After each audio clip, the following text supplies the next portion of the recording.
Bien, muy buenas noches.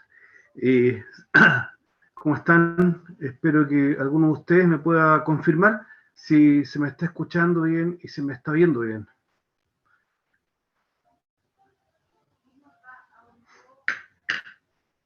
Ya, gracias, Esteban. Muchas gracias. Perfecto. Eh, Bien, bienvenidos a esta segunda parte del año. En la mañana yo estoy haciendo clases desde el colegio, pero sin estudiantes aún. Y mientras iba en la micro, vi a varios estudiantes de algunos colegios. Hay muy poquito. En la micro que yo iba, subió una niña vestida de escolar, una sola. A esa hora normalmente subían muchísimas escolares. Vine sola niña y después, cerca del colegio donde estaba yo, vi a un par de niños del San Pablo que andaban por ahí, pero muy poquito todavía. El retorno, yo creo que el retorno hay que esperar, ¿eh? Hay que, los colegios al menos, hay que esperar por la... Hace mucho frío, ¿no? Hay que pensar que las clases hay que hacerlas con las ventanas abiertas, entonces es complejo el tema. En la mañana habían 2 grados bajo cero y niebla, entonces claro, yo como profe cerré todo, estaba solo en la sala obviamente, estaba con la cámara ahí nomás, ningún problema, pero estar presencial con todos los estudiantes ya es otra cosa, así que yo creo que para eso hay que esperar un poquito más. Bien, acá no, acá creo que el Publistario no, acá definitivamente va a ser todo online, hay muchas razones para hacerlo así, pero bueno, vamos a lo nuestro. Eh, Ahí está, me dice que algunos van a entrar el 9. Sí, algunos entran el 9. En mi colegio no puedo decirles porque es secreto. No puedo, aunque ninguno de ustedes es del colegio donde yo hago clases, pero igual no, creo que no corresponde. Les cuento, se comunica mañana, así que tengo que mantener todavía la confidencialidad de eso. ¿Ya? Pero es por ahí, parecido al caso de Esteban. Bien, estamos en la segunda unidad que corresponde al siglo XX, primera parte. Hicimos una clase sinóptica, como le llamo yo, ¿ya? Que es una introducción a todo ese periodo. ¿Ya? Y posteriormente, el martes anterior a las vacaciones, abordamos la primera clase ya con contenido, ¿no? de esta unidad. Hoy día la segunda, así que voy a desplegar inmediatamente la PPT, ojalá que no haya problemas.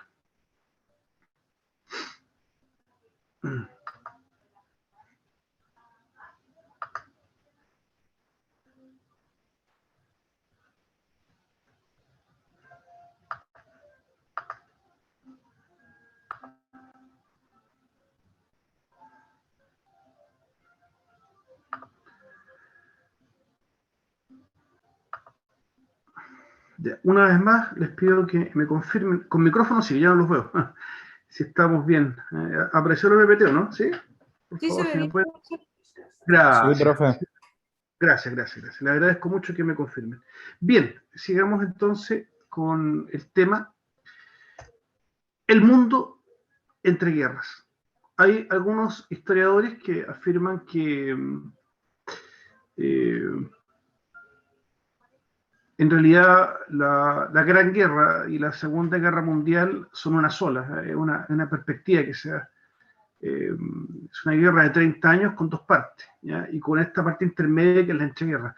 Es una perspectiva, ¿eh? Yo no estoy muy de acuerdo, yo creo que son guerras distintas. Ahora, que hay elementos comunes, sí, o sea, la Gran Guerra y la Segunda Guerra Mundial, el elemento transversal es el nacionalismo, pero lo que sí es distinto son las motivaciones partidistas que hay, eso sí que es distinto. Pero antes de entrar en eso, vamos a ver qué sucede en este periodo entre guerras. Lo primero que pasa acá es la renuncia de Rusia. ¿De qué? ¿A qué renuncia? Renuncia a la Gran Guerra, se retira, así de simple. ¿Por qué se retira? Porque se produce un conflicto interno muy grande dentro de Rusia. Antes de seguir, solamente un comentario a la fotografía que están viendo, corresponde, es una fotografía real, ¿eh? Y siempre me preguntan, esta foto que la uso también por otros cursos que hago, de repente la pongo por ahí, es bastante impresionante, ¿eh? Porque estas personas están a 100 metros de altura, es impresionante. Es la construcción del Empire State, ¿eh? El edificio que fue por muchos años el más alto del mundo. Ya no, ya, ahora es bajo, ahora. Pero por muchas décadas fue el más alto del mundo, ¿ya? donde se filmó la mítica película King Kong, la primera parte. Bueno, y también el remake del año 2008, por ahí, un remake de King Kong, se filmó también en este mismo edificio, el Empire State. Si ustedes visualizan bien, se van a dar cuenta que atrás se ve el Central Park. Bueno, es Nueva York, ¿no? Nueva York, cuando se empiezan a levantar los rascacielos, ¿ya? Es la época de los años 30 en que Estados Unidos experimenta un gran desarrollo. Pero en Rusia hay un gran conflicto, ¿ya? Se produce la denominada Revolución Rusa, ¿ya? Que se produce un año antes de que concluya la Gran Guerra. La Gran Guerra concluye en 1918 con el armisticio de Alemania, pero un año antes Rusia se había retirado. ¿Ya? Ya no tenía nada que hacer la guerra porque la situación interna rusa era caótica, era un desastre total. ¿Ya? Veamos qué sucedió. Por un lado, son varios elementos a ir comentando. En primer lugar, hay decepción de los soldados que estaban en el frente. ¿Ya? No nos olvidemos que, si es que lo mencioné, a Juan no lo mencioné, pero Rusia ya venía siendo un conflicto previo, ¿ya? Con Japón. En el año 1905 se enfrascaron en una guerra desgastante, ¿ya? Y que más encima perdieron. Entonces los rusos ya venían mal los rusos, se incorporan a esta otra guerra. Todo este aspecto romántico, así que tienen las guerras, ¿no? Del soldado, que la mujer le pasa una flor cuando va por el camino. Todavía estábamos en esta ondita así romántica, pero los rusos ya se les ha pasado todo el romanticismo, ¿ya? Porque estaban mal metidos en las trincheras, ¿ya? Entonces ya no querían más, ¿ya? No querían más, ¿ya? Entonces los soldados, los militares estaban hasta la corona con el tema, no querían saber más del tema. Segundo elemento, muy importante, el régimen político absolutista de Nicolás II.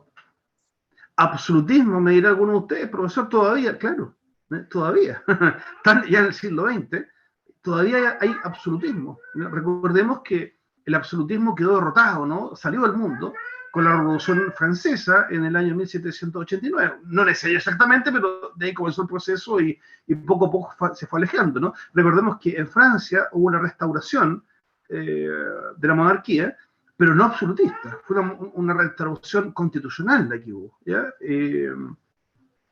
Y siguió la monarquía hasta que ya finalmente en 1848 ya se impuso la república, como recordarán en el semestre anterior que lo vimos, ¿no? Pero Rusia se mantiene bajo este régimen absolutista, ¿ya? El del zar Nicolás II. En el mapa que ustedes ven acá abajo pueden apreciar que Rusia mantenía una órbita de países anexos, ¿ya? Los tenía anexados a la fuerza. Es el caso de Estonia, Letonia, Lituania, Bielorrusia, Ucrania, Turkmenistán, Uzbekistán, Kazajstán, y aquí está malo. No sé quién puso este mapa. Bueno, lo puse yo, pero está mal. Eso no es Moldavia, por Dios. Eso es Mongolia. Moldavia está a este otro lado. No sé qué. No me he dado cuenta nunca. Moldavia está ahí, donde está la flechita. Eso no es Moldavia. Eso es Mongolia. Estos países estaban todos, ¿no? Anexados a la fuerza dentro del Imperio Ruso, ¿ya? Los zares tenían este dominio. Pero las condiciones económicas del imperio son deplorables. La condición de los más pobres es un desastre, ¿ya? Rusia está mal. Es una condición similar a la que tiene la Francia de la Revolución Francesa, ¿ya? El pueblo está mal, hay hambre, ¿ya? Más encima, habiendo salido de la guerra con Japón, que los dejó tan mal, ¿ya? Están enfrascados en otra guerra, ¿ya? Y se metieron solitos, digamos. Obviamente que hubo intervención alemana ahí, pero fueron ellos los que se fueron a meter al baile en esta gran guerra. Y los dejó totalmente desgastados. Las arcas fiscales destruidas. No hay cómo sacar adelante el país. Tras la humillación militar de la guerra ruso-japonesa de 1905, se produce un alzamiento del pueblo. La gente ya no quería más, ¿ya? No quería más guerra. Y ya cuando se produce este alzamiento, posterior a la humillación de la guerra ruso-japonesa, se crean unas organizaciones de campesinos y de obreros llamadas los soviets, ¿ya? No sé exactamente cuál es la traducción al castellano de la palabra soviet. Creo que se podría traducir como sindicatos, ¿eh? Sindicatos, ¿ya? Algo así. Surge el soviet, ¿no? El pueblo se alza y los soviets pretenden controlar ciudades, ¿ya? Esa es la dinámica que se da posterior a la guerra ruso-japonesa y al portas, ¿no?, de lo que es la Gran Guerra. Los sectores obreros se agruparon en soviet, digámoslo así, sindicatos, ¿ya?, quienes organizaron una huelga general, lo que obligó al régimen zarista a hacer reformas, ¿ya? Yo creo que a los zares rusos algo de experiencia les quedó de lo que le pasaba a los franceses. Entonces, permitieron que los soviets se agruparan y surgió la Duma. La Duma es el Parlamento ruso, ¿ya? Surge el Parlamento ruso, ¿ya? Ahí tengo una fotografía de la época, surge un parlamento, inmenso parlamento, porque Rusia siempre ha sido un país muy grande, ¿ya? Surge la Duma, producto de los soviets, y que pretenden, ¿no?, comenzar a hacer las reformas que necesita el país, que digamos, Francia hace más de 140 años que las tenía ya, y Rusia todavía está en las mismas, seguían con un régimen absolutista. Dicho sea de paso, Rusia no está industrializado, no está industrializado. Rusia le llamaban en esa época la gran comarca, ¿ya?, porque era puro campo, ¿ya?, era puro campesino Rusia, ¿ya? Entonces, estos soviets, estas organizaciones, son más bien de campesinos, ¿ya? Existían industria y existían obreros, había, pero no era mayoría, ¿ya? No es el caso de Alemania, no es el caso de Inglaterra, no es el caso de Estados Unidos o de Francia, ¿ya?, en que hay grandes masas de obreros, ¿ya? Rusia no tiene grandes masas de obreros. Estalla la revolución. La Primera Guerra Mundial estalló en medio de la modernización de Rusia. Fue un factor... Espérenme un segundito, por favor. Espérenme un segundito.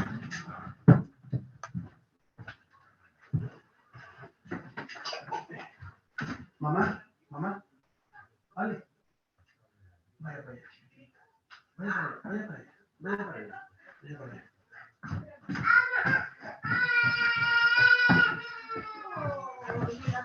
Ya.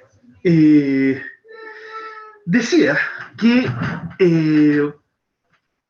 Rusia, en la década de 1910, ¿ya?, estaba experimentando una modernización, ¿ya? Se estaba modernizando, ¿ya? Es decir, se había creado un parlamento, se quería introducir reformas democráticas, en fin, había todo un programa, había un proceso, pero justo estalla la guerra, la Gran Guerra. Entonces, Rusia se mete a esta guerra, horror, tremendo horror, y se gasta lo que no tiene, ¿ya? Y entra una tremenda pobreza, ¿ya? En ese proceso de modernización es cuando sorprende la Gran Guerra a Rusia, ¿ya? Le cayó el peor momento. El panorama político es complejo, digamos, hay gran variedad de partidos que quieren hacer la reforma, hay distintas visiones, ¿ya? Pero hay dos partidos que son más extremos y que concitan a gran parte del pueblo. Los grupos que anhelaban cambios más radicales eran, por un lado, los mencheviques. Los mencheviques promueven llegar al socialismo en forma gradual, pacífica y democrática, ¿ya? Eso es lo que Profe, provoca disculpe, Por favor, sí, adelante. ¿podría retroceder la diapositiva, por favor? Sí, ahí, No, a la anterior. claro, ahí. Sí, esa, gracias. Sí, cómo no. Ya, gracias, profe. Perfecto, no hay ningún problema. El grupo menchevique, entonces, quizás tratando de hacer una equivalencia, que a mí la equivalencia me gusta mucho, que nunca es muy precisa, pero una equivalencia quizás con el mundo de ahora, más o menos, es como el socialismo, digamos. Eso es lo que buscaban, De hecho, precisamente lo que se busca es eso, es llegar al socialismo. Es un grupo con clara influencia marxista, sin duda, ¿ya? Pero que quiere instaurar, creo que buscan los mencheviques, es sacar, ¿no es cierto? Quizás no sacar al zar, ¿eh? Quizás no tanto, pero sí hacer modificaciones dentro de Rusia, así como las tuvo Francia en su momento, ¿ya? Democratizar el país, tener un parlamento, tener un primer ministro elegido por el pueblo y transitar, ¿no es cierto?, a un socialismo, a un sistema mucho más justo para la gente, de forma gradual, pacífica y democrática. Ese es el planteamiento menchevique. El otro grupo, que es más extremo, es el bolchevique. ¿Ya? Promueven la revolución armada y por medio de la violencia acabar con todo el orden establecido e imponer una dictadura del proletariado. Es un grupo minoritario, es un grupo pequeño, pero tremendamente exaltado.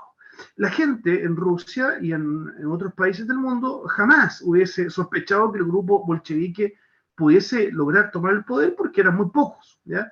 Más que nada la cosa se disputaba entre los mencheviques y un grupo de centro izquierda llamado el Partido Demócrata Liberal. Esos son los partidos que más lideraban, que concitaban más a la gente y que intentaban, ¿no?, buscar los cambios para Rusia. Pero recordemos, vuelvo a insistir, Rusia está en medio de la guerra, ¿ya? Estamos hablando de 1911, ay, me perdí, perdón, 1900, me equivoqué, perdón, 1915, 1916, por ahí, ¿ya? Por ahí estamos, ese es el ambiente político que hay en esos años, ¿ya? Y en medio de la guerra, bueno, no podían hacer los cambios, digamos, estaba el conflicto más grave y más grande que ha tenido la humanidad en toda su historia, ¿ya? Y ahí está metido Rusia como protagonista, entonces no era el minuto de hacer el cambio o de proponer cosas distintas, ¿ya? Hay que preocuparse más que nada de terminar con la guerra, ¿ya? Y salir victorioso. Eso obviamente era lo que se buscaba.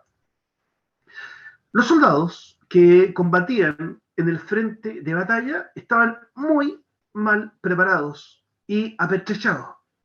Habían muerto 1.7 millones de los 4.5 que estaban movilizados. Estos pobres tipos no tenían ni balas ya, no tenían comida. Fíjense que hay un elemento, que hay una historia, yo no me acuerdo el nombre de la historia, se me empiezan a borrar ya los nombres. Hay un historiador que dice que las botas de los soldados se empezaron a rajar. Y eso ya fue determinante. ¿Pero por qué? Digamos, si te falta comida y te faltan balas, que ya es grave, que ya es muy grave, no tener comida ni balas, ¿por qué que se rajaran las botas tan graves? Bueno, por el clima ruso, ¿no? Tú no puedes estar con una bota partida, digamos, con ese clima. Y gastaban las botas y a los gallos no quisieron más. Y los tipos empezaron a devolverse.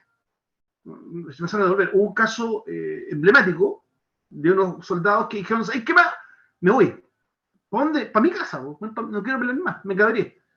Entonces un oficial se le puso al frente. Por favor, vaya a la trinchera y siga peleando. Y el soldado sacó una pistola y pegó un tiro al oficial. ¿Por qué lo señalo? Porque el oficial cae muerto y los tipos siguen caminando. O sea, ya no les importó. En otra situación no hay un juicio marcial y tú no puedes disparar a un oficial y qué sé yo. No, pero aquí el tipo no le importó. No le importó. Le dio un tiro y todo el resto de los soldados, aquí se muere el oficial. Y siguieron caminando, porque la gente ya estaba hasta más arriba. Estaban muertos de hambre, no tenían balas, no tenían botas, no tenían nada. Se fueron y sencillamente caminaron de vuelta a su casa.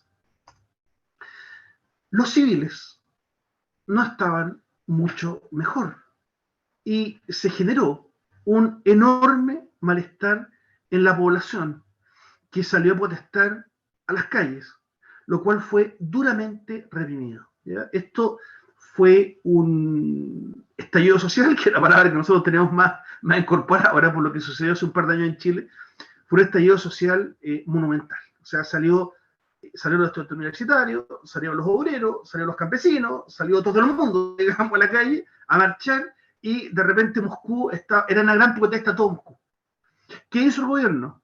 Sacó el ejército, ¿ya?, a reprimir a la gente. ¿Pero qué sucedió? Que los soldados se unieron a la gente.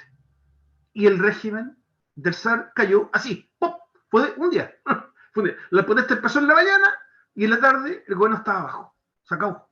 Se acabó. Porque el ejército no quiso reprimir a la gente. El ejército se unió a la gente para que el ejército está igual de cansado con todo lo que estaba pasando. Entonces se unió a la gente y se acabó.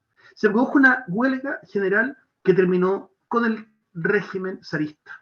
Nicolás II terminó de gobernar.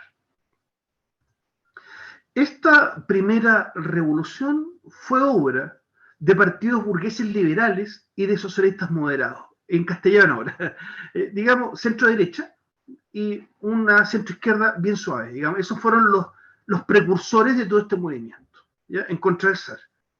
Por ello, concedieron libertades individuales y convocaron a una asamblea constituyente para decidir el sistema de gobierno que adoptaría el país, ¿ya? Si ustedes se dan cuenta, Rusia está viviendo una revolución, pero tremendamente tardía, ¿ya? Rusia todavía no tiene capitalismo, o lo tiene, pero de forma exigua, ¿ya? De una manera todavía muy leve. ¿Por qué? Porque Rusia estaba sumida todavía en una monarquía absolutista, pero muy anticuada, ¿ya? Lo que nosotros denominamos en la unidad anterior el antiguo régimen, ¿ya? Ese que tuvo Francia alguna vez, aquel que tuvo España alguna vez, aquel que tuvo Austria, Hungría alguna vez. Rusia todavía lo tiene, siguen las mismas. Entonces, este primer movimiento, esta primera movida que se hace, que vuelvo a insistir, la hacen los burgueses liberales, o sea, la centro-derecha, con una centro-izquierda moderada, ¿ya? Son ellos los que impulsan este movimiento y a lo primero que aspiran, ¿no es cierto?, es a llegar al capitalismo, ¿ya? Que era la primera fase que tuvo Francia, fue lo primero que partió en Estados Unidos, fue lo primero que partió en los países europeos. Entonces, Rusia está atrasadísimo, ¿ya? Atrasadísimo, y es el primer paso que da.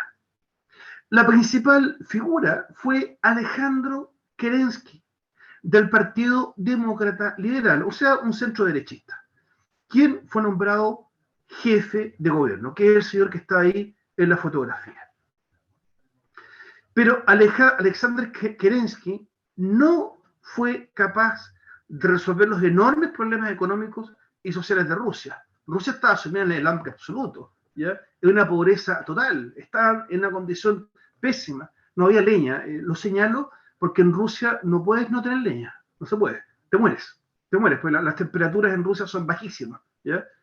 Acá en Santiago a lo mejor podemos pasar un invierno sin estufa, no sé, muerto, mira, agregado nomás, te pones para echar la noche nomás, hartas chalecas y estás un invierno sin estufa, sí, puede ser, digamos, pero en Rusia no, en Rusia son muertes, te morís, no se aguanta porque la temperatura baja 30, 40 grados bajo cero, ¿ya? Entonces no hay ni siquiera leña, ¿ya? La situación era desesperada para la gente, y Kerensky tuvo que enfrentar esto.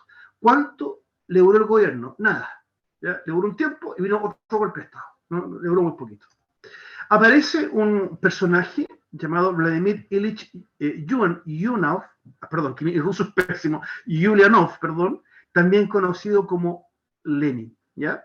Él es de ultraizquierda, ¿no es cierto?, es comunista y tiene los siguientes planteamientos. En primer lugar, hay que retirarse de la guerra. Estamos aquí en el escenario que todavía la guerra no ha terminado, estamos algunos años antes de eso, ¿ya?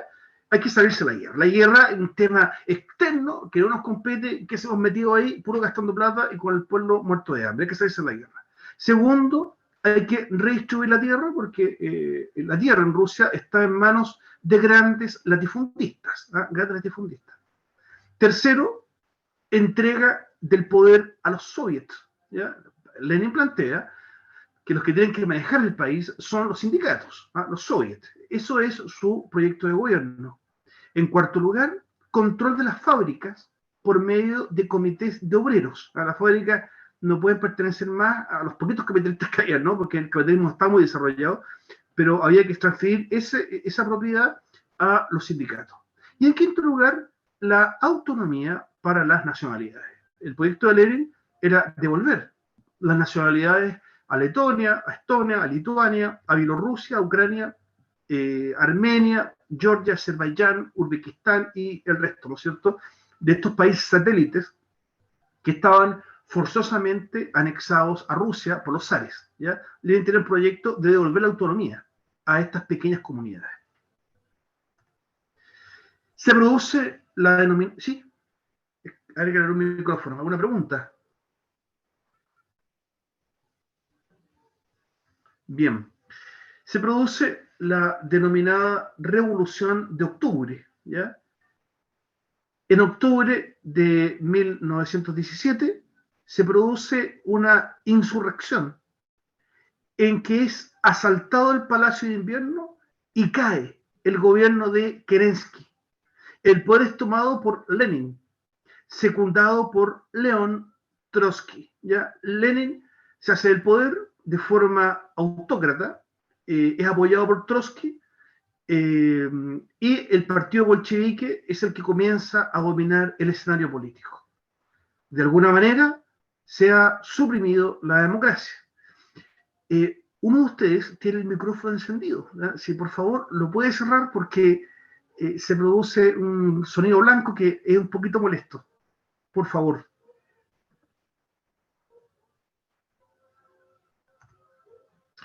Una vez que Lenin se instala en el poder, toma las siguientes decisiones. Número 1, expropiación de latifundios y control de las empresas por parte de los obreros.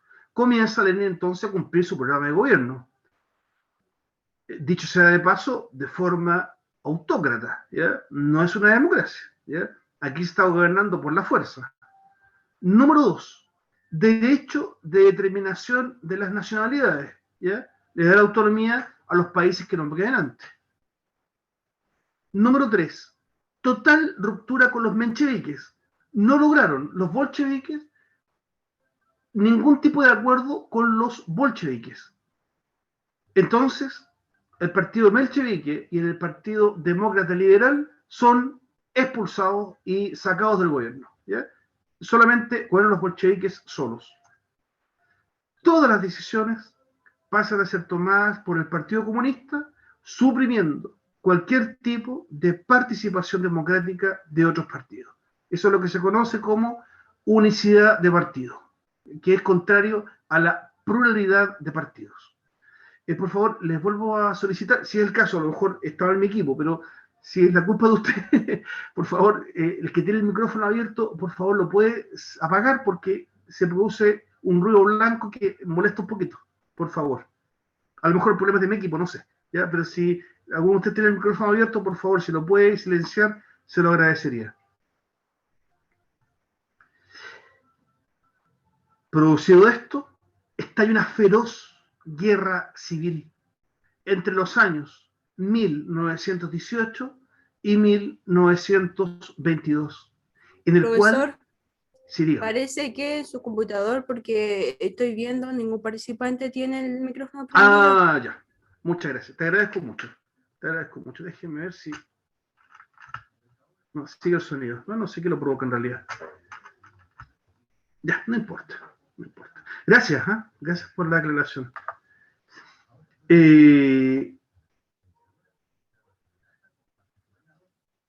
Esta guerra separó a Rusia en dos bandos.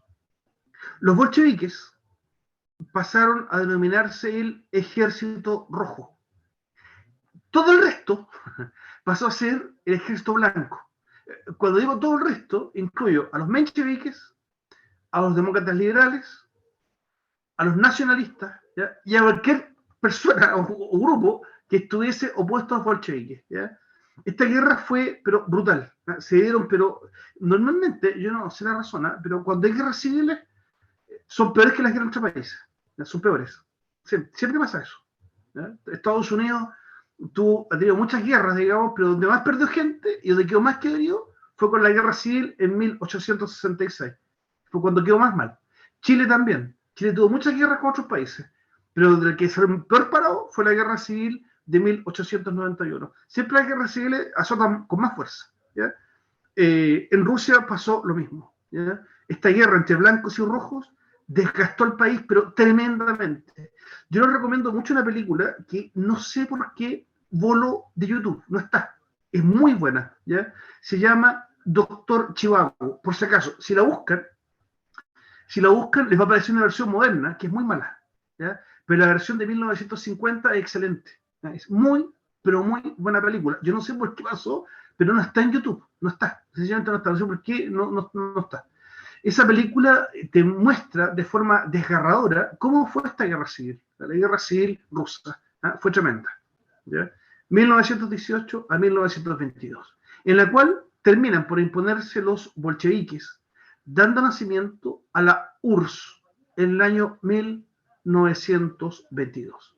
URSS ya no es Rusia ya, sino ahora es URSS, que significa Unión de Repúblicas Socialistas Soviéticas. ¿Qué sucede? Esta libertad que Lenin le había concedido a los países satélites termina. O sea, la libertad para los países satélites dura unos poquitos años, porque inmediatamente son reanexados otra vez a Rusia, nuevamente, y de esa forma surge la Unión Soviética. ¿Ya? De modo que Estonia, Letonia, Lituania, Bielorrusia, Ucrania, Georgia, Armenia, Turkmenistán, Uzbekistán, Azerbaiyán y otros más fueron reanexados. O sea, no les duró nada, digamos, la fiesta de ser países independientes. Fueron reanexados nuevamente a Rusia, pero bajo el nombre de URSS, Unión de Repúblicas Socialistas Soviéticas. A los que les gusta el fútbol, a mí me gusta mucho el fútbol, el Mundial de Chile, en el año 1962, en segunda fase, Chile tuvo que enfrentar a la Unión Soviética en Arica. Con ellos jugaron, que de hecho era el favorito para ganar el Mundial y fue rodado por Chile. Chile le ganó, creo que 2-0. Era un error referir por ahí Julio Martínez sacó la célebre frase justicia divina, por un tiro libre, no sé cómo fue el lío. Ya, pero volvamos a lo nuestro. Todos los opositores al régimen bolchevique son perseguidos y la familia Romanov íntegramente fusilada. Los Romanov corrieron la misma suerte que la familia francesa de Luis XVI. Los Borbón también los fusilaron a todos. Acá también, bueno, ahí les cortaron la cabeza, ¿no? Pero a los Romanov los fusilaron. ¿Ya? Cuenta una leyenda, parece que ustedes mismos algo me aclararon de eso, ya no me acuerdo ya, que habrían los soldados se disputaban quién le disparaba al zar, digamos, ahí había una competencia, pero con la niña más chica, Anastasia, según se dice, porque no hay tampoco claridad, los soldados no quisieron matarla, claro, porque era una guagua, pues ni caminaba, era una guagua de pecho, ¿ya? No quisieron matarla. Entonces sobrevivió esta niña. Y esto produjo una gran controversia, porque en Estados Unidos, algunas décadas después, surgió una mujer que afirmaba ser Anastasia, ¿ya? Y que detentaba, ¿no es cierto?, el trono ruso. El trono ruso. Hubo alguna idea por ahí de volver a la monarquía por ahí por la década del 90, pero no prosperó esa idea, ¿ya? Aparte que no había ningún heredero. Sí, por favor, dígame. ¿Sabe? Incluso hay un documental sobre eso, sobre que está viva Anastasia. Y está en Netflix, se llama Los Últimos Zares. No sé si lo ha visto. Ah, no, para nada, te agradezco mucho. Yo creo que voy a tratar de verlo. Mira, qué interesante, qué interesante. Interesante lo que fue de esta familia, que se extinguió. Surge la pregunta, ¿para qué matar a toda la familia? ¿Qué sentido hasta los cabros chicos? Hay un nieto que es bien chico, ahí está pequeño. Es justamente para, es la misma idea que tuvieron los franceses, es para evitar de que resurja la monarquía, ¿ya? Por eso es que matan a todos los herederos, que no quede ninguno, ¿ya? Esa es la razón. Esto provocó horror a mucha gente, ¿eh? O sea, gente que se enteró de esto, se le cayó la cara, saber lo que había pasado, ¿ya? Que habían matado de esa manera a la familia imperial. De esta manera, a contar del año 1923 y de forma paulatina hasta el año 1940, va surgiendo la URSS, la Unión de Repúblicas Socialistas Soviéticas. Obviamente que en 1922 el primer país a incorporarse es la Federación Rusa, junto con Bielorrusia, Ucrania, Armenia, Azerbaiyán, ¿ya? Por ahí parte la URSS. Pero para 1925 se incorpora Uzbekistán y Turkmenistán. En el año 1929 se incorpora Tayikistán.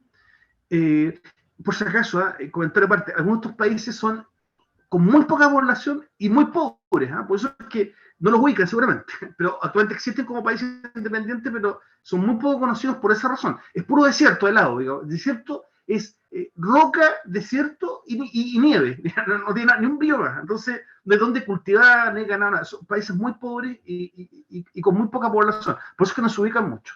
Para el año 1936 ya se incorporó Kazajstán y Georgia, y del año 1940 Estonia, Letonia, Lituania y Moldavia, ¿ya? Se incorporan a estos países.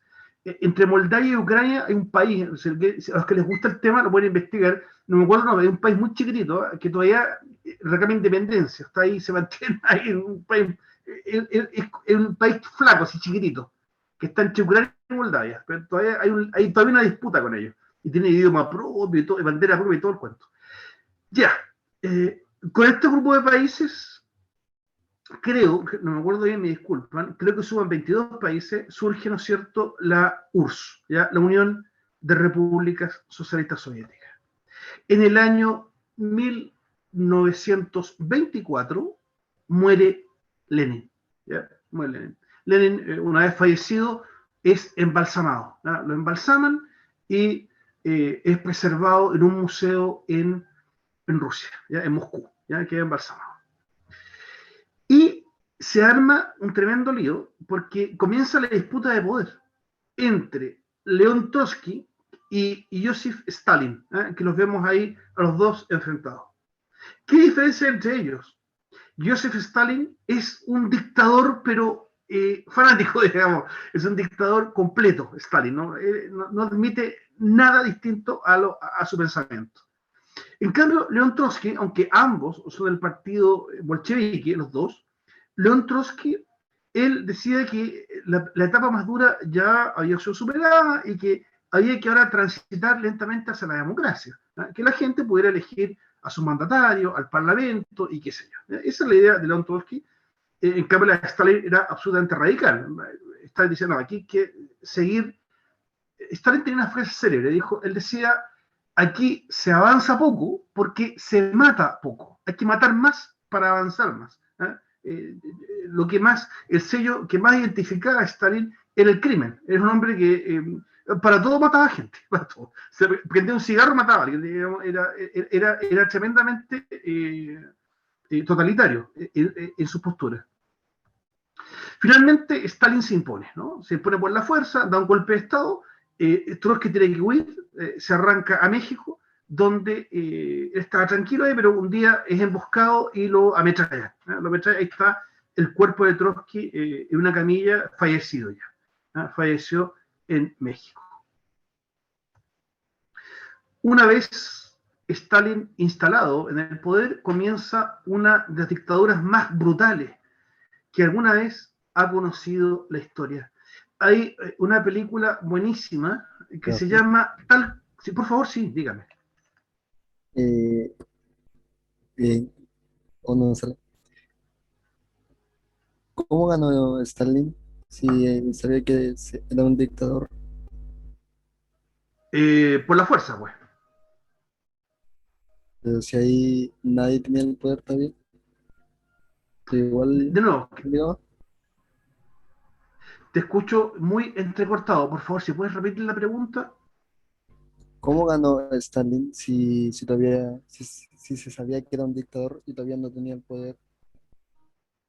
Porque por la fuerza se impuso primero Lenin, ¿ya? Junto con Trotsky. ¿Ya? Cuando Lenin muere de un ataque al corazón, ¿ya? En el año 1922. Entonces, Stalin se da golpe sobre golpe, eso es lo que pasa. Cuando hay dictaduras, se empieza a dar un golpe de Estado tras otro. ¿Ya? Aquí fue un golpe interno, eso fue lo que sucedió. ¿Ya? Estaba gobernando de forma totalitaria Stalin, ¿ya?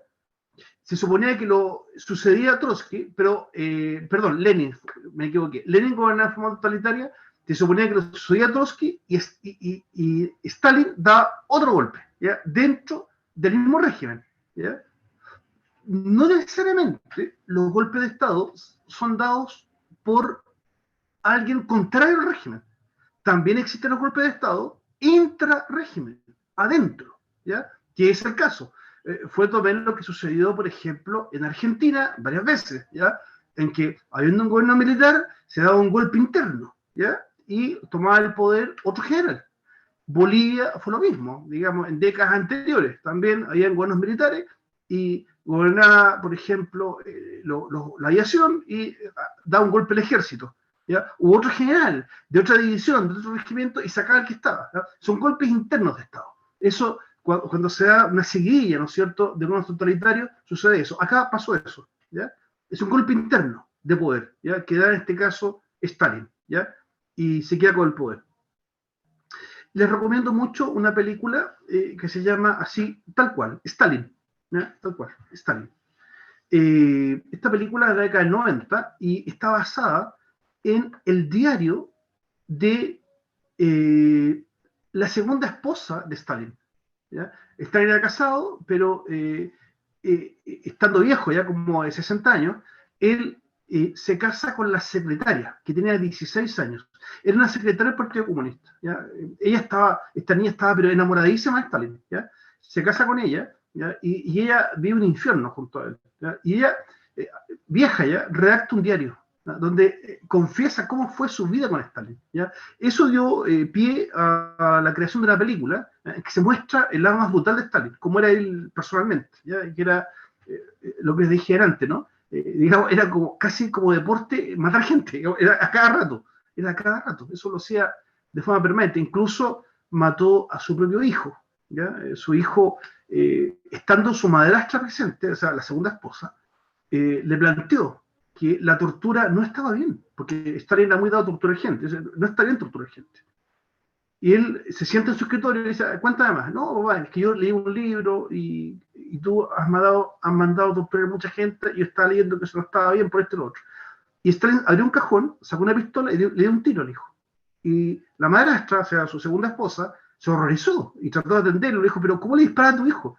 Entonces Stalin dijo que yo no puedo estar rodeado de gente débil. Por eso lo maté. Esto era como normal en él. Era muy criminal, muy criminal. La verdad es que incluso también en algunas oportunidades reemplazó su gabinete envenenando en la comida a los ministros. Eso lo hizo más de una vez, ¿ya?, para hacer cambios de gabinete. Era sencillito para hacer los cambios. Fueron suprimidas todas las formas de expresión, todo, absolutamente todo. Quienes se atrevieron a oponerse al régimen comunista de Stalin terminó en campos de concentración o muerto, los cuales se calcula en una cifra de unos 20 millones. No obstante, según algunos historiadores, esta cifra podría elevarse a varias decenas. Es discutible. Lo de los 20 millones es una cifra mínima, digamos, que es lo que se ha calculado, ¿no? Y siempre que uno enseña estas cosas tiene que ser lo más objetivo y conservador posible, para no exagerar las cifras. Pero según algunos, esta cifra podría elevarse bastante más arriba de los 20 millones de muertos, ¿no? Sobre todo si se considera que, por ejemplo, la oposición que puso Ucrania a la unión con Rusia significó solamente en Ucrania al menos 5 millones. Es uno de los países que se opuso. 5 millones de ejecutados políticos. O sea, gente que levantó la mano y dijo, esto no me parece, ¿ya? Y lo ejecutaron. Y eso, aparte, provocó en Ucrania una hambruna muy grande que llevó incluso al canibalismo, ¿ah?, dentro de Ucrania. Esto fue en la década del 30, del 40.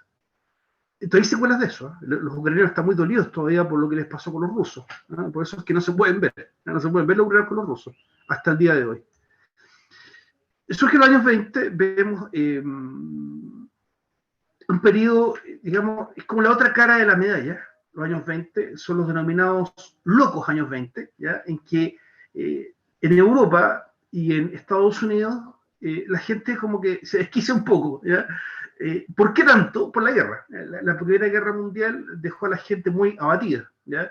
Entonces es la época de divertirse, ¿ya? Y es lo que, de forma muy escandalosa, o sea, como están vestidas las chicas acá en esa fotografía, eso es escandaloso para la época, ¿ya? Y sobre todo que bailaban Charleston, más escandaloso todavía. Agitar el cuerpo de esa manera era muy mal visto por las señoras más impungorotadas, ¿ya? Surge en los años 20 y un desarrollo muy grande. Europa está muy abatida por la Primera Guerra Mundial, pero Estados Unidos no. Estados Unidos comienza a tener un desarrollo súper importante. Digamos que como que el capitalismo empieza a triunfar, ¿ya? Se oponen las dos caras de la moneda, una Rusia o una Unión Soviética empobrecida, con un régimen dictatorial, con graves atentados a los derechos humanos, y se opone a un Estados Unidos libre, democrático, con gran prosperidad económica, y eso hace que, claro, a nivel mundial la gente se incline más hacia la visión de Estados Unidos que la Unión Soviética en esa época. Algunos, no todos, ¿no? Hay gente que seguía abogando por la llegada de un régimen como el soviético, ¿ya? Pero se veía con mejores ojos lo que es Estados Unidos, ¿no? Porque hay un progreso claro, ¿no es cierto?, de la economía. La década de 1920 es de gran crecimiento económico para Estados Unidos, y que contrariamente a la Unión Soviética hay democracia y libertad de expresión. Eso también provoca, ¿no es cierto?, el desarrollo de las artes. Por ejemplo, la música en esa época hasta el swing, por ejemplo, el charleston y otras expresiones de los negros, por ejemplo, en Estados Unidos, que comienza a romper las fronteras. Se empieza a conocer todo el mundo, cantantes, y también, y por sobre todo, el cine que ya había comenzado a ver películas la gente desde el año 1895, la industria del cine de Estados Unidos se dispara y surge lo que se denomina Hollywood, ¿ya? Hollywood es este valle, ¿no es cierto?, que está ahí en la ciudad de Los Ángeles, Estados Unidos, que empieza a hacer gran cantidad de películas, y eso hace que Estados Unidos se proyecte fuertemente por todo el mundo. Ya todo el mundo conoce esto, y como que la gente se empieza a encantar de las bondades del capitalismo. Miren, Estados Unidos lo que es puro progreso, puro avance, ¿no es cierto? La gente está toda viviendo, pero súper bien. En cambio, la Unión Soviética está empobrecida y está, ¿no es cierto?, con un sistema dictatorial terrible, ¿ya? Y de esa forma como que se empiezan a contrastar los dos regímenes. El impresionante auge económico de Estados Unidos es muy frágil, debido a que se basaba en una creciente especulación financiera. Este tema lo abarcamos un poquito en la unidad 1, cuando hablamos de lo que fue el crecimiento financiero del mundo, y también la crisis sinóptica, también hicimos referencia a eso, ¿ya? Estados Unidos de por sí, la industria es tremenda. O sea, Estados Unidos ya es una potencia mundial y con una industria, pero la más grande del mundo, ¿ya? Estados Unidos ya está en posición de estar sobre Inglaterra, ¿ya? A ese extremo. Pero hay otro factor adicional, ¿no?, que provoca un gran desarrollo económico de Estados Unidos, que es el crecimiento de la banca. Ese crecimiento, pero más que de la banca, es el crecimiento del mercado financiero. Es decir, lo que se denomina el mercado accionario, ¿eh?, que yo había mencionado en clases anteriores.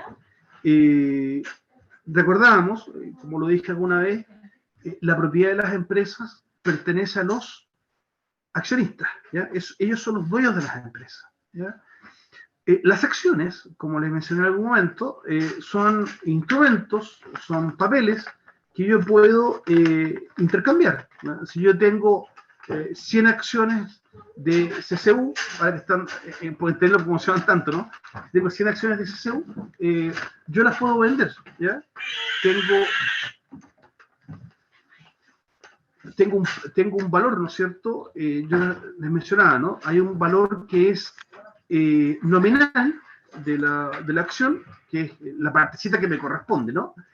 Y un valor real. ¿Por qué hay un valor real aparte? Porque es el valor en que se transa la acción, ¿ya? La acción se va a transar a un determinado precio, ¿ya? Es el valor real.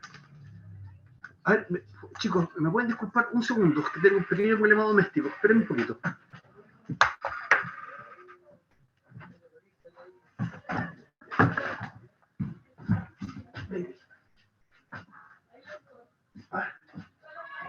Hola. Hola, hola. Ya.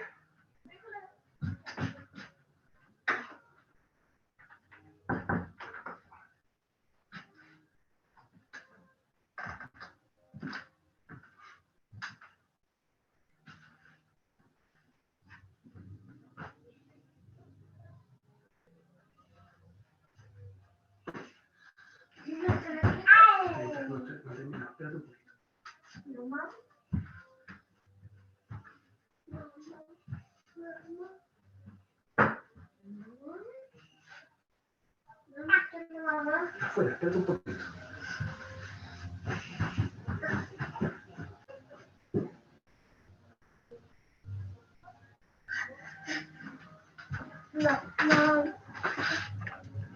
Por favor, chicos, disculpen que me haya salido. Me esperan 1 minuto o 2 minutos, ya que tengo un pequeño problema en la casa.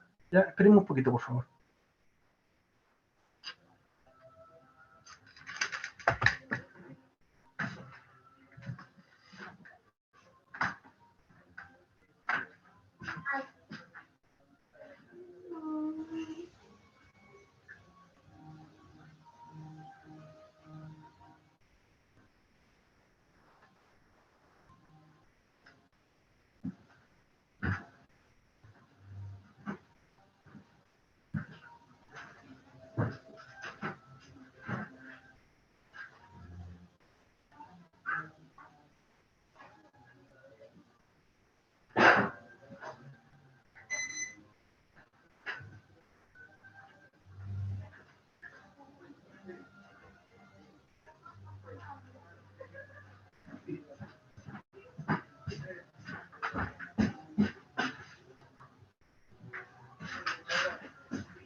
Por favor, si me pueden esperar 2 minutos más, que tengo un problema acá en la casa. Yo de inmediato sigo la clase. Por favor, me esperan un poquito. Les agradezco la paciencia.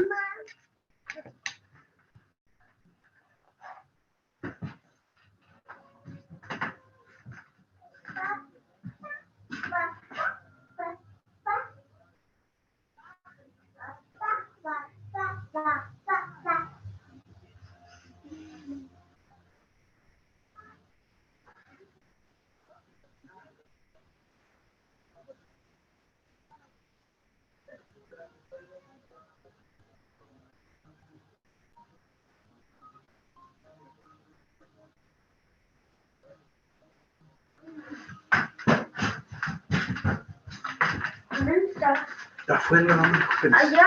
Sí. No, acá. Mire por la ventana. ¿Es que esto sí, no? Está conversando.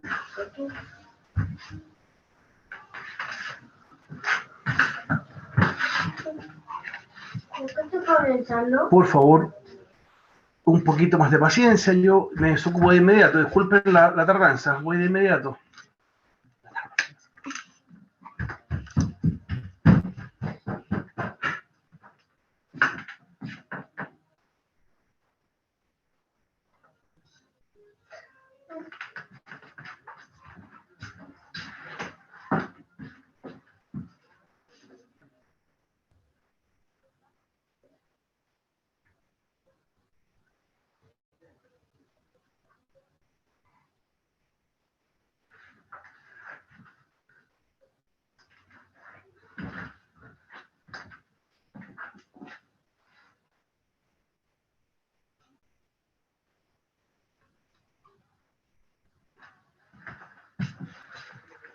Espérenme aquí un poquito.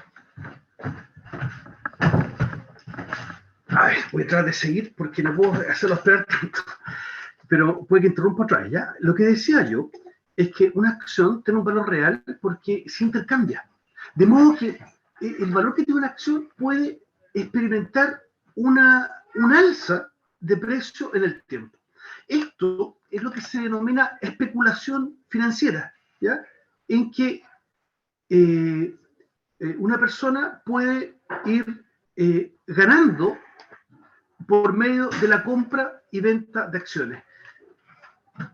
Un minuto.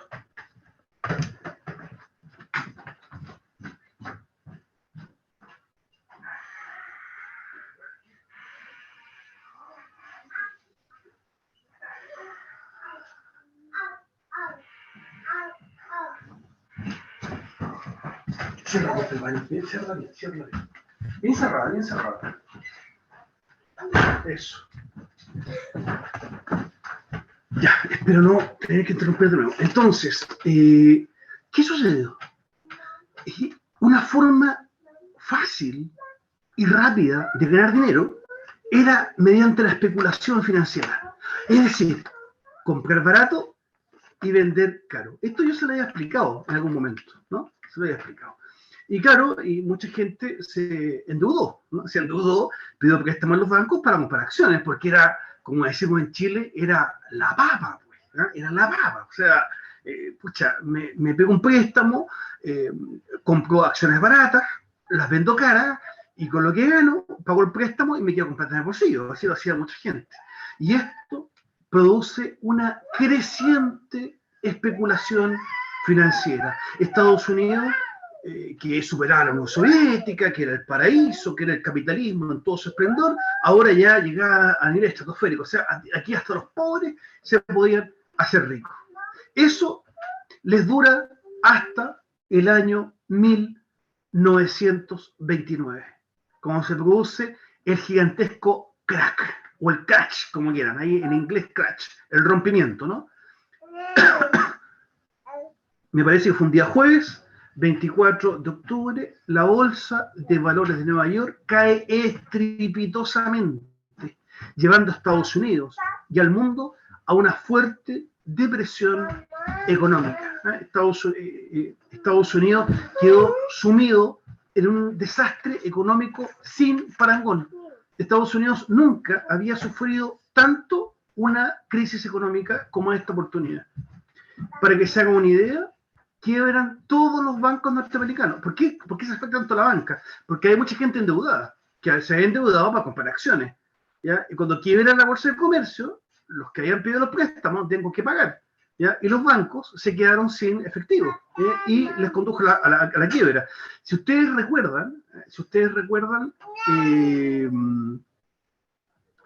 el progreso económico de Estados Unidos se basaba mucho en el apoyo de los bancos, ¿ya? Es decir, las empresas para poder hacer inversiones las tenían que hacer con el apoyo de los bancos, y los bancos estaban en la ruina, ¿ya? Estados Unidos entró en una crisis económica tremenda que afecta a su vez al resto de los países. ¿Qué pasó con el capitalismo? Chao, se acabó el capitalismo. Ya la gente dejó de confiar. Esto que era como la panacea, ¿eh? Era la papa. Estados Unidos era como el ideal. Oye, ojalá seamos como ellos. Es todo progreso, es todo bonito, todo bien. Estaban ahora asumiendo la poder. Y no solamente eso, habían arrastrado a la total miseria a todo el resto del mundo. Mi abuelita, que cuando niña vivió este periodo, me decía, no sé si exageraba mi abuela, pero me decía, mi hijito me decía, acá en Chile, en San Bernardo, que era de San Bernardo, me decía, la gente, me decía, se arrastraba por las calles de hambre. Así me lo escribía mi abuela, no sé si se lo sigo tanto, ¿no? Pero me decía así, la gente, me decía, se arrastraba por las calles de San Bernardo muerta de hambre, ¿ya? Fue así la crisis de 1929, que fue en Estados Unidos y afecta al mundo entero. El presidente de Estados Unidos, este es un presidente muy conocido, ¿ya? Me parece que viene a ser como quizás uno de los presidentes más destacados que tiene Estados Unidos. Hasta quizás yo me atrevería a decir que el más destacado, ¿ya? Que es Franklin Delano Roosevelt. Franklin Delano Roosevelt. Es el único presidente de Estados Unidos que ha gobernado 4 periodos consecutivos. Actualmente no se puede porque la Constitución no lo permite, pero la Constitución en esos años, la Constitución Federal de Estados Unidos sí lo permitía, ¿ya? Y Franklin Delano Roosevelt gobernó 4 periodos completos, ya un periodo bastante largo para Estados Unidos, casi 16 años, fueron como 15 años que estuvo Roosevelt en el poder. Roosevelt establece lo que se llama el New Deal. ¿Qué es lo que pasaba en Estados Unidos? Estados Unidos estaba gobernado por los republicanos, que son más de derecha, ¿ya? Son de una postura económica mucho más capitalista, ¿ya? Y como se produjo la fuerte crisis, no querían hacer modificaciones. ¿Qué había que hacer? Se necesitaba una clara intervención estatal para poder solucionar el tema, ¿ya? Eso es lo que hacía falta, ¿ya? Y los presidentes republicanos no querían hacer estos cambios, hasta que aparece Franklin Delano Roosevelt, ¿ya? Franklin Delano Roosevelt está basado en las teorías económicas de Keynes. Está basado en las teorías económicas de Keynes, ¿ya? Keynes es un economista de la época que él pretende que el capitalismo funcione pero con intervención del Estado, ¿ah? De esa manera, ¿ya? Esa es la idea que él tiene, ¿ya? Cosa que para los capitalistas puros es imperdonable, eso era inaceptable, ¿ah? No podía ser, funcionar de esa manera. Pero Franklin Delano Roosevelt sí se atreve, ¿ya? Y por eso crea el New Deal. Esto es lo que provoca el nacimiento de la denominada economía neoliberal, que tanto se escucha hoy en día, ¿no? El neoliberalismo. Es decir, es un capitalismo pero renovado, que permite la intervención del Estado. Y eso es lo que hace Franklin Delano Roosevelt, ¿ya?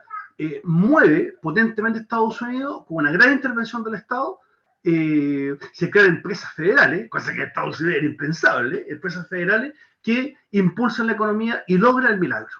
Franklin Delano Roosevelt logra finalmente que Estados Unidos salga de la enorme crisis en la que se encuentra, ¿ya? La crisis norteamericana va a traer fuertes repercusiones para el resto del mundo, excepto para la Unión Soviética, obviamente.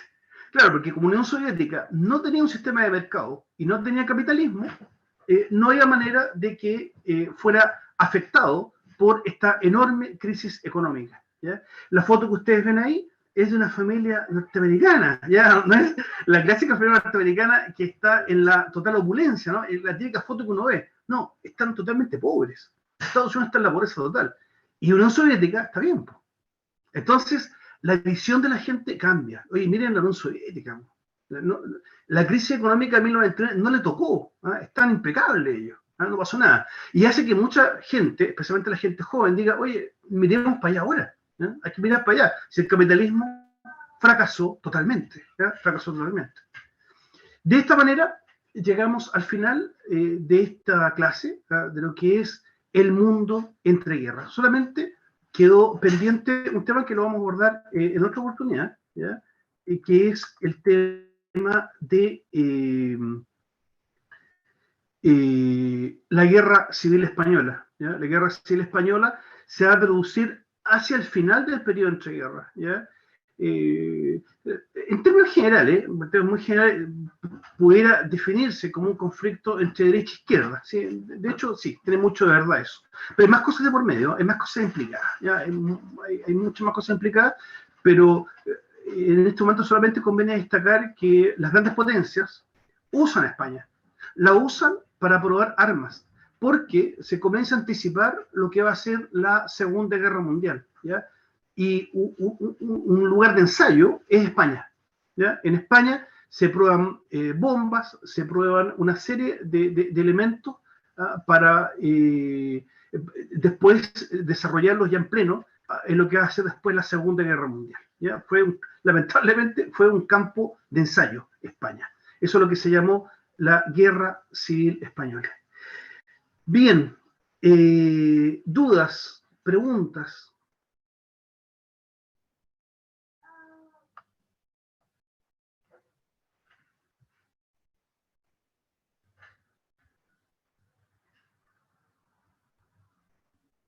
¿Les voy a pasar lista? Dígame. ¿Todo quedó muy claro, profesor? Qué bueno, me alegro mucho. Les voy a pasar lista y si después de eso tienen dudas, me las hacen con toda confianza, ¿ya? Hoy día es martes 27 de julio y vamos viendo la lista. Por favor, me dicen presente. Cristel Aguirre. Presente. Paloma Arancilla. Presente. Felipe Asensio. Presente. Benjamín Barberena.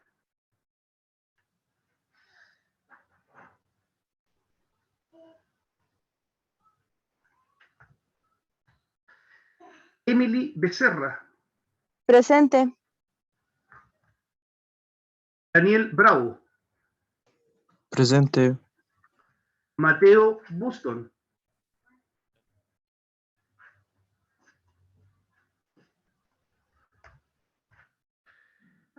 Presente, perdón. Ignacio, perdón, ese era Mateo, sí, ¿ya? Sí, que estaba muteado.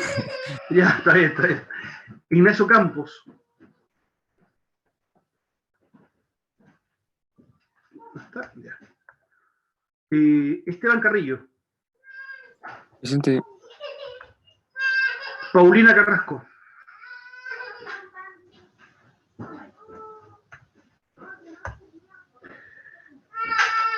Ninosca Cartagena.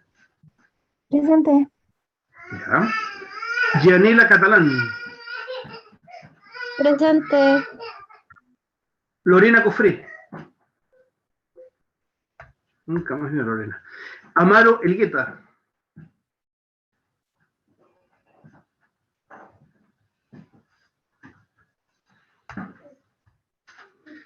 Carolina Godoy.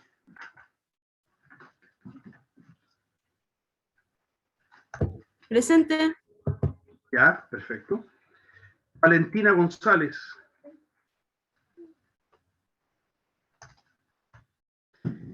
Constanza González. No. Presente. Ya. Fabiana Herrera. Presente. Constanza Herrera. Presente. Sofía León. Presente. Magdalena Martínez.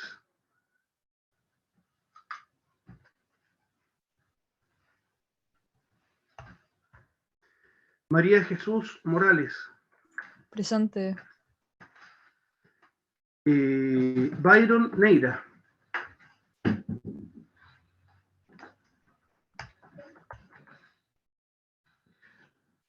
Gumercinda Núñez. Presente. ¿Ya? Montserrat Ortiz.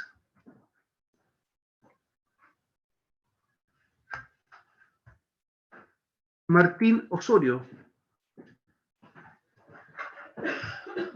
Presente. ¿Ya? Juliet Parra.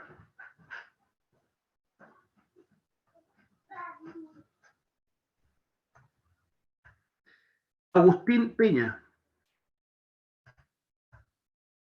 Leandro Severino. Presente. ¿Ya? Rodrigo Silva. Joaquín Soto.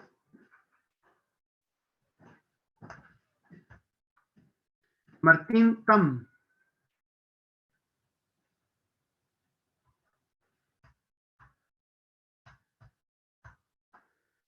Constanza Vázquez.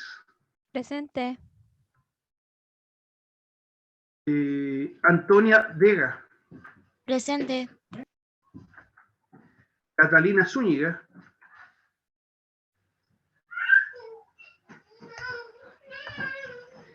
Montserrat Tapia. Presente. Martina Palacios. Constanza Ibáñez. Presente. ¿A alguien no nombré?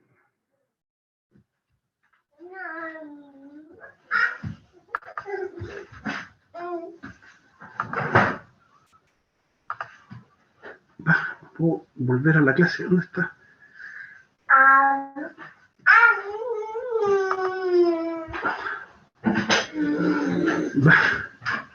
Acá. Ya. Dudas, preguntas, aportes, inquietudes.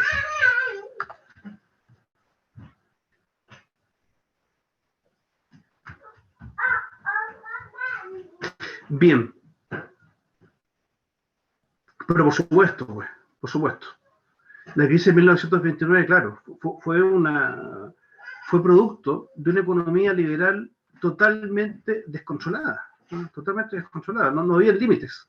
Recuerden que las teorías de Adam Smith plantean justamente eso, ¿ya? No puede haber intervención del Estado, no puede haber. De modo que ponerle reglas al mercado era inaceptable, ¿ya?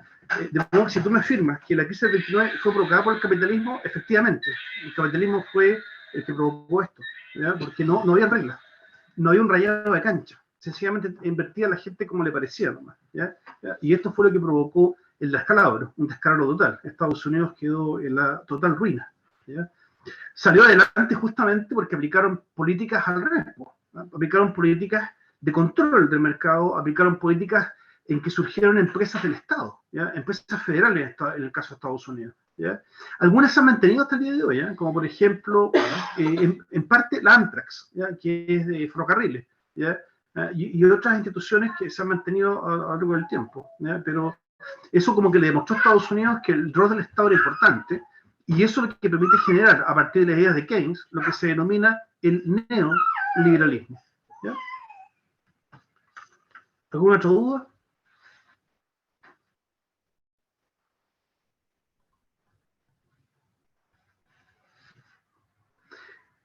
Bien, le agradezco mucho la participación. Seguimos con la tercera parte de esta unidad del siglo XX el próximo día martes. Que estén muy bien. Chao, profe, Chao, cuídese. profe. Chao. Mamá. Chao. Chao, chao, chao. Adiós.